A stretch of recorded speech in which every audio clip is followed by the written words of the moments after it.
Olá, turma, sejam todos bem-vindos. Professor Alex Ferreira, disciplina Química. Mais uma aula do nosso projeto Fique em Casa Aprendendo. Bom, turminha, espero que vocês estejam aproveitando as nossas aulas, acompanhando não apenas os vídeos de Química, mas também dos outros componentes curriculares e principalmente se dedicando aos estudos. Bom, como primeira dica, olha só, lápis, caneta, borracha, o seu caderninho para você fazer suas devidas anotações, certo? Acompanhando aqui o nosso vídeo, observou uma figura, um gráfico, uma tabela, uma questão, um conceito chamou sua atenção, você vai printar a tela, passar essas informações para o seu caderno e assim você vai desenvolver os seus estudos. Show de bola, turminha? Bom, estamos em uma série de aulas relacionadas ao terceiro ano do ensino médio, né? Os polímeros. Bom, já trabalhamos diversos polímeros sintéticos. E quando falamos de polímeros, né, a gente lembra logo dos plásticos.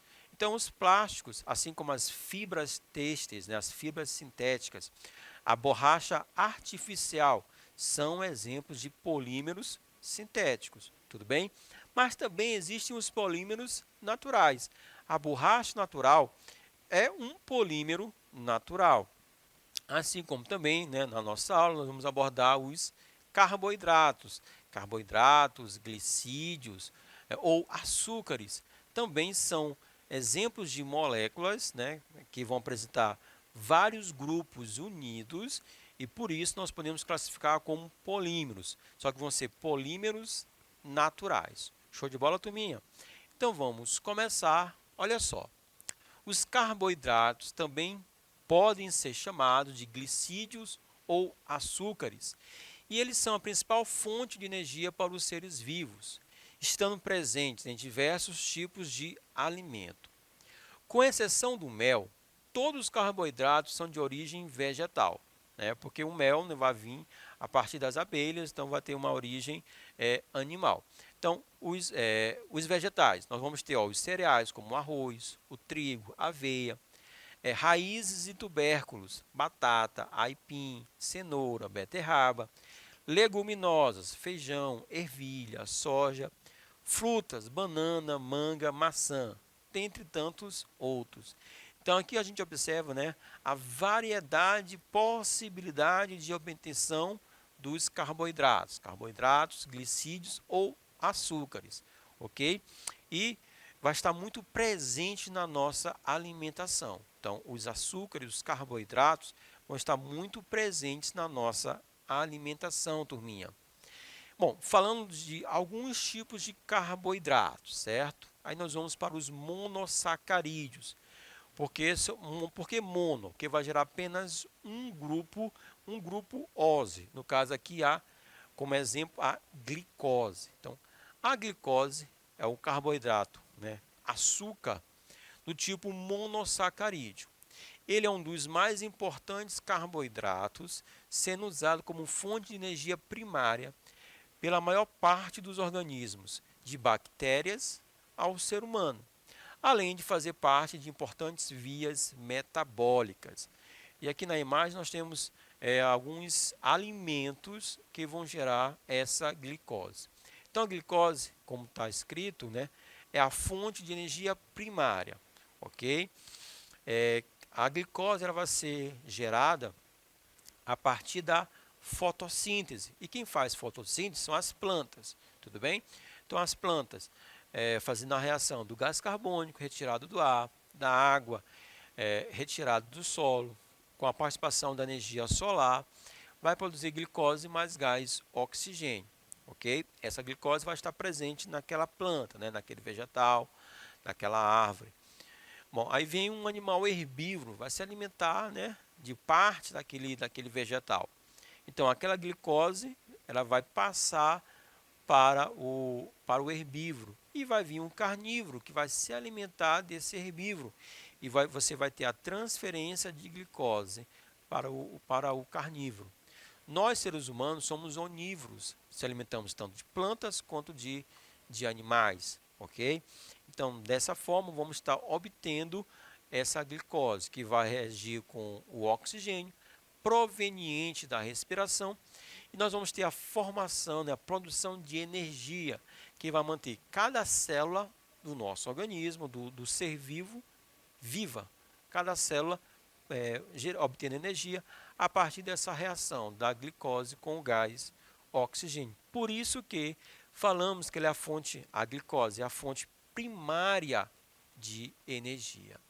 Sua cadeia apresenta 6 carbonos, né, como aqui a gente apresenta aqui na tela, e contém um grupamento aldeído. Na sua extremidade, nós temos o grupo aldeído, que é a carbonila C-O, aparecendo na extremidade da cadeia, certo? Sua fórmula geral, C6H12O6. Então, a molécula de glicose se apresenta em forma, a sua estrutura ela pode ser tanto uma estrutura aberta quanto uma estrutura fechada, né? Uma estrutura linear e uma estrutura cíclica. São duas formas de podermos encontrar essa glicose. Então, no metabolismo, a glicose é utilizada como fonte de energia através do processo chamado de respiração celular, seja com ou sem a presença de oxigênio. Aí vou ter uma respiração aeróbica ou anaeróbica, certo? Com ou sem oxigênio. Ou pelo processo de fermentação. A regulação da glicose no corpo é feito pelo pâncreas, através da ação do hormônio insulina. Acho que você já ouviu falar, né? A insulina é produzida pelas chamadas células beta do pâncreas e é responsável pela diminuição nos níveis de glicose no sangue. Então, esse hormônio atua facilitando a absorção da glicose pelas células dos músculos esqueléticos, do fígado e do tecido adiposo. Então, é a insulina que vai promover, certo, essa retirada da glicose, para que as células possam utilizar. Altos níveis de glicose no sangue, a ponto deste açúcar, a glicose, ser eliminado na urina, indica uma doença crônica conhecida como diabetes.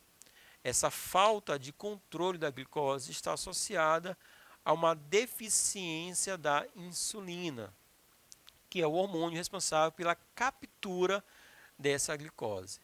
Então, há dois tipos principais de diabetes, né? O diabetes tipo 1 ou o diabetes juvenil. Na verdade, aqui a pessoa já nasce com essa deficiência, com uma baixa produção de insulina ou com essa incapacidade da insulina de estar capturando a glicose. E diabetes tipo 2, também conhecido como diabetes tardia, que é o caso da maior parte da população do nosso estado, do nosso país, na verdade do mundo. Boa parte, quando se fala de diabetes, é diabetes do tipo 2, que ela é tardia, essa doença vai surgir a partir de um hábito, de um péssimo hábito alimentar, de uma alimentação incorreta, muito baseada no consumo de açúcar, no caso aqui da sacarose.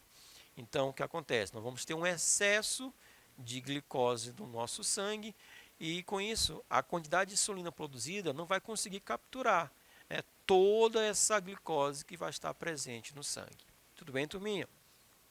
Bom, um outro monossacarídeo, um outro tipo de carboidrato, a frutose. E aí você já faz um link, até porque a nossa figura aqui já mata a charada. A frutose é considerada um monossacarídeo por não sofrer hidrólise e por conter um único grupo funcional, que é o grupo cetona. Sua forma estrutural é semelhante à da glicose, A glicose é uma aldohexose, porém a diferença está no fato de a glicose possuir um grupo aldeído e a frutose vai apresentar um grupo cetona. Por isso que a frutose é considerada uma cetose, porque em vez do grupo aldeído, certo, que é o C-O, na extremidade da cadeia, nós vamos ter essa mesma carbonila, C-O, só que agora entre átomos de carbono. Tudo bem?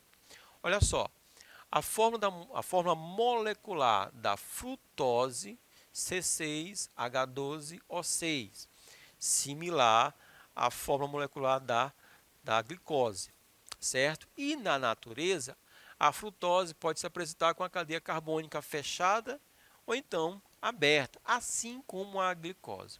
Turma, nós podemos dizer que a glicose e a frutose são isômeros, porque o que são são estruturas diferentes, mas que vão apresentar a mesma fórmula molecular, né? E nós temos aqui, ó, a representação tanto da cadeia aberta quanto da cadeia fechada. A frutose é o monossacarídeo mais doce existente, sendo que pode ser encontrado no mel e em muitos frutos, de onde surgiu o seu nome, o açúcar de frutos, né? Frutose porque a sua principal fonte são os frutos. Ela normalmente encontra-se combinada com a glicose nesses alimentos. Então, nós vamos ter aqui, na verdade, uma carga maior de açúcar, porque além da frutose, nós vamos ter também a glicose. Certo, turminha? Agora vamos falar de um disacarídeo, né? Então, vão ser dois grupos após sofrer o processo de hidrólise. Vamos ter a formação, certo, de dois grupos óseis. Então, um exemplo de disacarídeo, a sacarose. Será que você já ouviu falar em sacarose? Olha só, turminha. A sacarose, conhecida comumente como açúcar. Então, quando a gente fala de açúcar, sua mãe pediu para você comprar 1 kg de açúcar. Então, você está comprando, na verdade, 1 kg de sacarose, ok? É um sólido cristalino a temperatura ambiente que se dissolve em água e possui o sabor doce. A sacarose é encontrada em diversas plantas, principalmente na beterraba e na cana-de-açúcar. Por muito tempo, até meados do século XVIII, o açúcar foi considerado artigo de luxo e por isso não era usado na alimentação, mas apenas como calmante.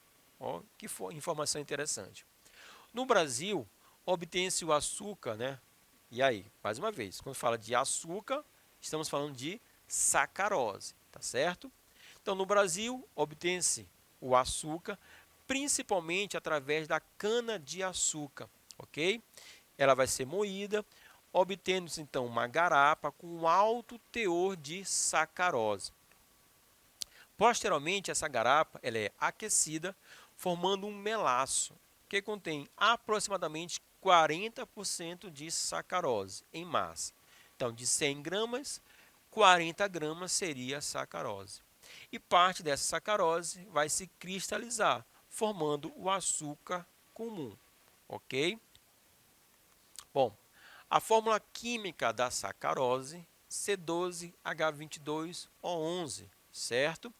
E é formada através da condensação da glicose e da frutose. Por isso que a sacarose é um disacarídeo, né? Porque é formado pela união de duas oses, certo? Quais são elas? A glicose e a frutose. A condensação é a união desses compostos com a perda de uma molécula de água. Então, quando a glicose, observe aqui na tela, turminha, ó, quando a glicose faz essa junção, né, essa fusão com a frutose, uma molécula de água será eliminada, será perdida, será expelida. E nós vamos ter a formação da sacarose. Tudo bem, turminha? Mais outro disacarídeo, né, a lactose, certo? Lactose, então você vai fazer um link com qual termo, com qual produto? Lactose, né? Então, vamos lá, justamente com o leite. É um glicídio encontrado no leite, ou seja, é um açúcar encontrado no leite e possui a fórmula C12H22O11, certo? É um disacarídeo resultante da condensação de uma molécula de glicose com uma de galactose, né? Galactose vai ser um outro tipo de monossacarídeo. Tudo bem? Turminha, aqui está a estrutura da lactose, certo? E, por exemplo, pode ser perguntado, quais são as funções orgânicas presentes na lactose? Olha só, nós temos aqui o grupo OH, na verdade nós temos vários grupos OH, né? Então nós temos aqui um poliálcool, né? Vários grupos OH. Então, o grupo OH vai ser a função álcool, tudo bem? E bem aqui na extremidade, ó, nós temos um oxigênio entre carbonos. Também, ó, oxigênio entre carbonos. Oxigênio entre carbonos. Oxigênio entre carbonos, função éter.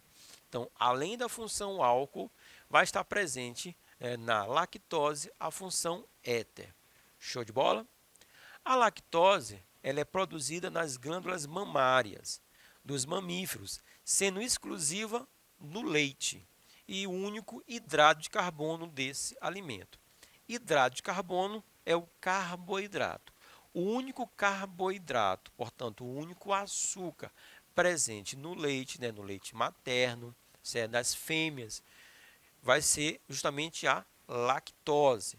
No leite humano, representa cerca de 7,2%. E no leite de vaca, certo? Cerca de 4,7%.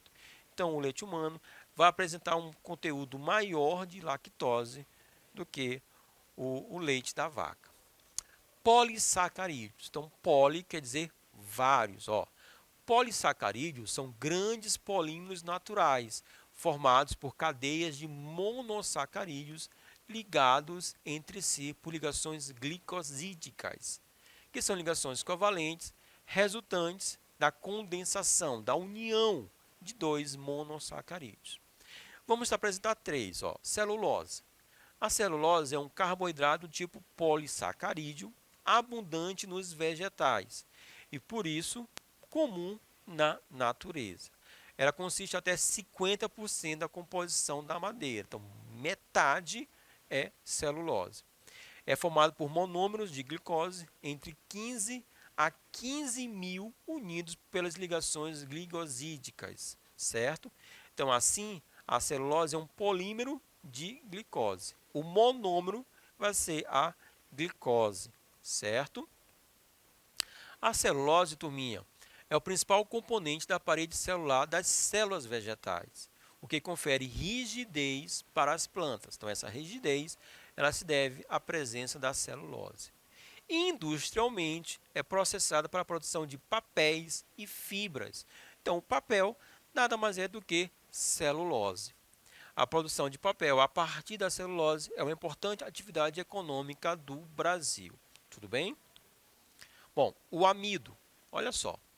O amido é um polissacarídeo, encontrado em grande quantidade na natureza e é formado por cadeias de amilose ou então amilopectina, tá certo? Aqui ao lado nós temos, olha só, a representação, uma parte desse amido, ok? Bem aqui, nós temos 300 a 600, quer dizer que esse trecho ele é repetido, então eu posso ter uma repetição de 300 a 600 vezes, tudo bem?